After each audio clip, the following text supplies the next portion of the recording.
In the heart of a frozen wilderness, where even the wind sounds like it's breaking apart, something unnatural began to move. Not quietly, not gently, but with a deep, earth-shaking roar that echoed across miles of snow-covered forest. It wasn't an animal. It wasn't a storm.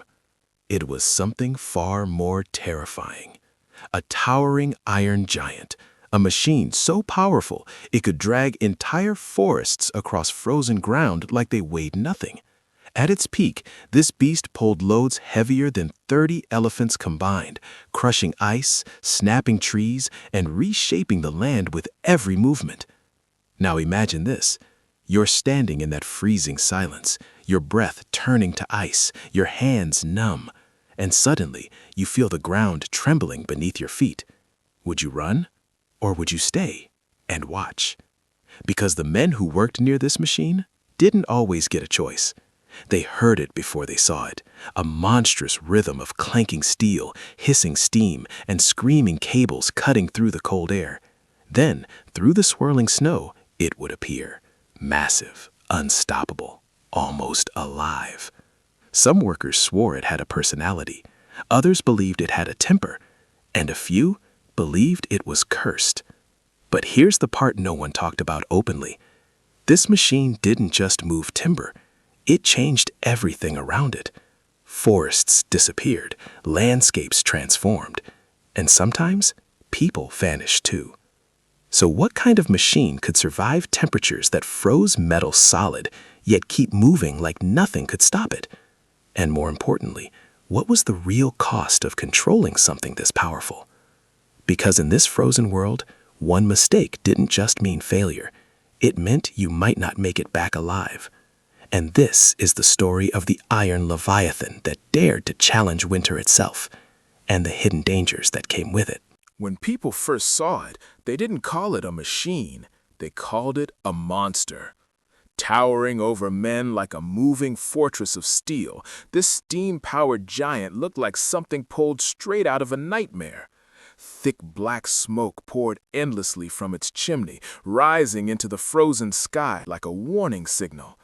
Beneath it, gears groaned, pistons slammed, and metal plates rattled as if the entire structure was barely holding itself together. But it never stopped moving. At its core, this beast ran on a simple idea: boil water, create steam, and turn that pressure into unstoppable force.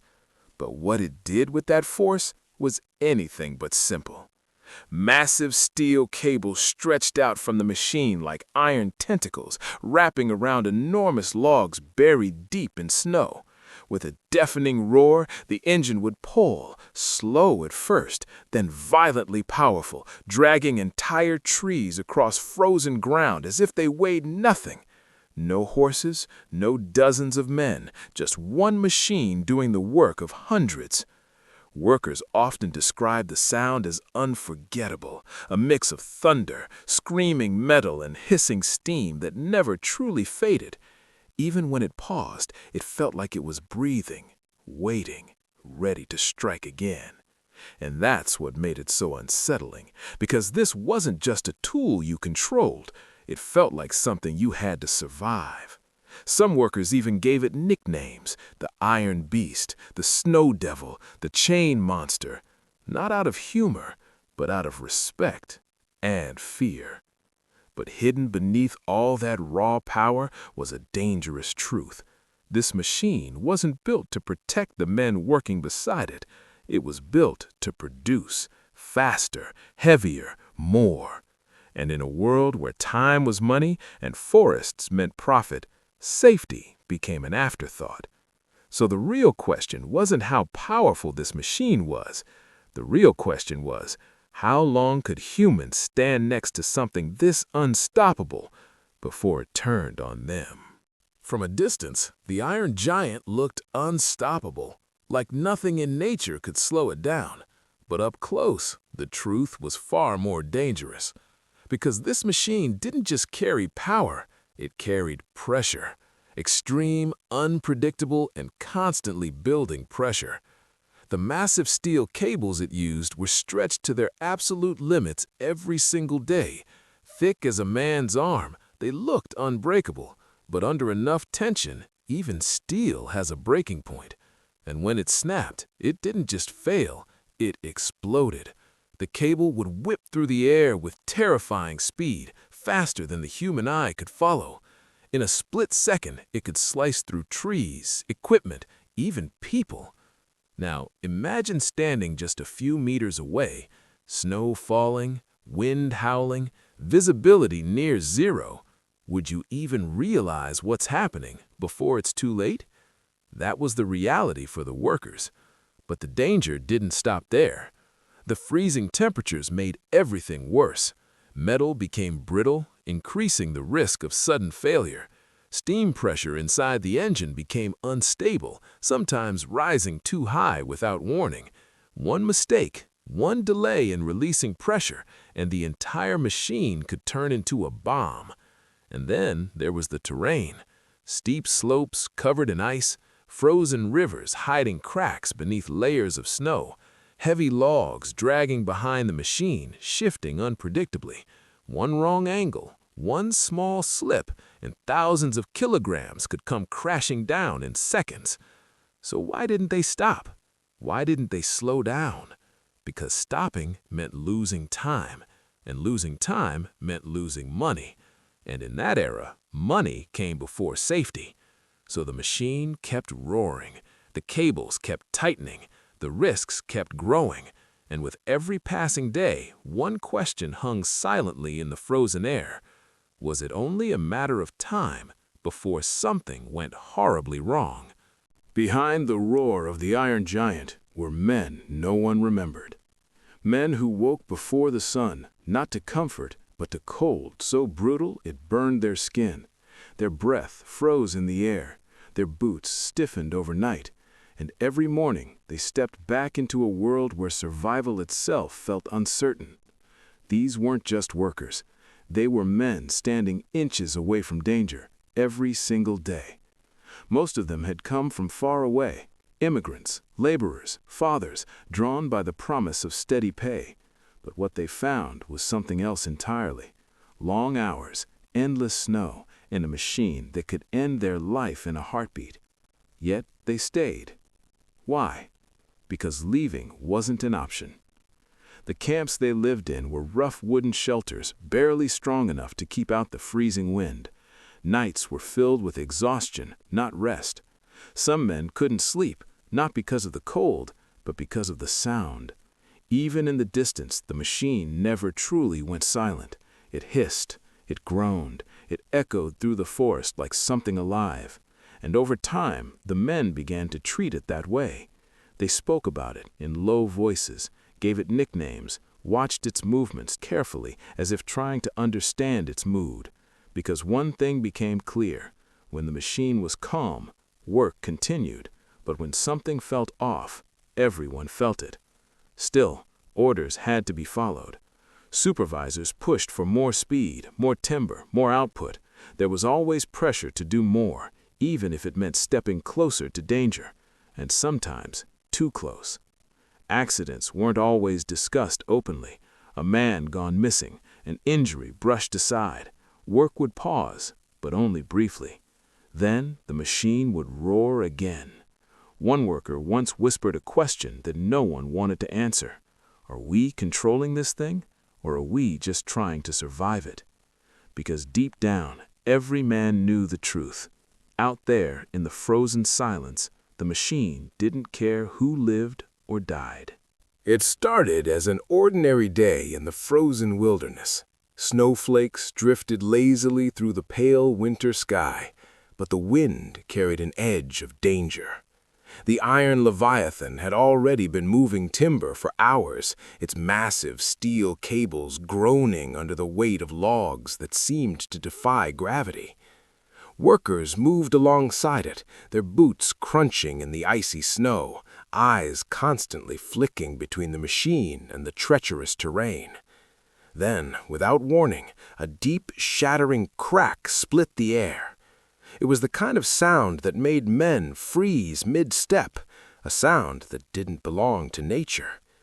It came from one of the main cables, stretched taut and holding a weight it was never meant to bear. The metal shrieked, twisted, and finally snapped, releasing energy that could rival an explosion. The cable whipped through the air like a living serpent, tearing through trees, smashing equipment, and narrowly missing the men who scrambled for safety. Snow sprayed in every direction as the machine jolted violently, the logs behind it shifting dangerously, threatening to slide at any moment. Time slowed for those standing nearby. Every heartbeat was measured against the machine's violent rhythm. Men screamed, some dove into snowbanks, others slipped and fell. A few weren't fast enough. Chaos had arrived. The machine, now partially unbalanced, lurched forward. Thousands of kilograms of timber began sliding down the frozen slope like a runaway avalanche. The sound was deafening, a combination of cracking wood, rattling metal, and human screams that echoed across the valley. By the time it was over, the silence that followed was heavier than the machine itself. Smoke curled from the chimneys, cables hung loose, and logs lay scattered like a war zone. The disaster didn't just leave physical destruction, it left a chilling question for everyone who witnessed it. How could something built to conquer nature turn so violently against the very people it was supposed to serve? And more importantly, how many more times would humans push these iron giants before the next disaster struck? This day, forever etched in frozen history, became a grim reminder that raw power without control is not just dangerous, it can be deadly. The frozen forest was silent after the disaster. Snow settled over twisted metal, shattered logs, and the scarred ground where the iron leviathan had wreaked havoc. For a moment, it seemed as if the world itself was holding its breath. But the impact of that day went far beyond crushed trees and broken equipment. It rippled through the lives of men, the logging industry, and even the forests themselves. Families waited anxiously for the missing. Reports of injuries and fatalities spread through nearby towns like wildfire. Stories of heroism mingled with whispers of negligence. The men who survived carried scars, both physical and mental. The disaster became a grim reminder that working alongside the iron giant wasn't just dangerous, it was life-threatening. Yet the industry did not stop. Machines like this were in high demand, and the hunger for timber had not diminished. But change was inevitable. Engineers studied the catastrophe, searching for lessons. Cables were strengthened, safety protocols were introduced, slowly, reluctantly. The industry realized that human lives could no longer be treated as expendable in the pursuit of profit. And then there was the environment. Entire sections of the forest had been obliterated, not just by the disaster, but by the relentless work of the machine itself. Wildlife vanished from the area. Rivers ran murky with splintered wood and ice. Landscapes that had stood untouched for centuries were reshaped in hours. The iron leviathan hadn't just destroyed timber, it had rewritten the ecosystem. The disaster also left a lingering question. Who bore the true cost of progress? Was it the workers, the forests, or the future generations who would inherit the scars of both? Some towns took the tragedy as a warning. Others saw it as proof that risk was an unavoidable part of industry. Yet all understood one undeniable truth: raw power without caution, no matter how innovative, carries consequences. The story of the Iron Leviathan became more than a cautionary tale. It became a symbol of ambition, human resilience, and the devastating price of progress when it is pursued recklessly. And in every whisper of wind through the frozen forest, the echoes of that day remind us, some lessons are written in steel, snow, and loss. Today, when we see massive machines effortlessly hauling timber, leveling mountains, or reshaping landscapes, it's easy to forget the lessons buried in the snow, steel, and silence of the past. The iron Leviathan, once a symbol of unstoppable power, now stands as a monument not just to human ingenuity, but to human hubris. The machine was more than metal and steam. It was ambition made tangible, a colossal reminder that progress comes with consequences. It showed what humans could achieve when they pushed boundaries, but also what could happen when caution, foresight, and respect for nature were cast aside. Every creaking gear, every snapped cable, every frozen footprint left behind tells a story of risk taken, of lives balanced on the edge of disaster. The men who worked beside it were not just laborers, they were pioneers, standing in the shadows of a machine whose strength outmatched them in every way. Some survived, scarred but wiser. Others paid the ultimate price. But the legacy goes beyond the men. The forests, once pristine and untouched, were reshaped by the relentless force of the Leviathan. Entire ecosystems disappeared, rivers darkened with debris, and landscapes were forever altered. It forced humanity to confront an uncomfortable truth.